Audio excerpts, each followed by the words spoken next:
वाल्मिक कराडची जिल्हा रुग्णालयामध्ये वैद्यकीय चाचणी होणार आहे। चाचणीनंतर पोलीस वाल्मिक कराडला जेलकडे घेऊन रवाना झालेत। बजरंग सोनावणे क्षीरसागर यांनी वाल्मिक कराडला धमकी दिली। वाल्मिक कराडची पत्नी मंजली कराड हिने वक्तव्य केले। बजरंग सोनावणे आणि क्षीरसागर यांनी आपल्याला वाल्मिक कराडला धमकी दिल्याचं वक्तव्य, असं खळबळजनक वक्तव्य वाल्मिक कराडची पत्नी मंजली कराड यांनी केले।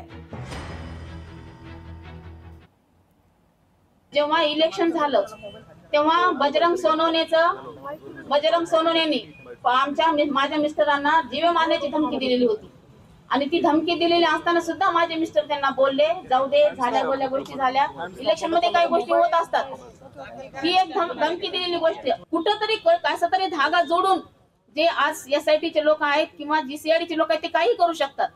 आज कायदा त्यांच्या हातात आहे, ते कुठलाही संदर्भ कुठेही जोडून त्याचा एखाद्या व्यक्तीला बळीचा बकरा करू शकतात आणि तोच प्रकार माझ्या नवऱ्यासोबत चालू आहे। तर माझी एवढीच इच्छा आहे की एसआयटीचे अधिकारी जे आहेत ते पूर्णपणे बदलले जावे। आज उद्याच्या उद्या ते जर नाही बदलले गेले आणि उद्या जर त्यांचं ऐकून जर माझ्या नवऱ्या उद्या कुठले गुन्हे दाखल झाले तर उद्या आम्ही आज निवेदनच दिल्यासारखं देतोय की उद्या आम्ही पूर्ण रोडवर चक्काजाम उद्या करणार आहोत।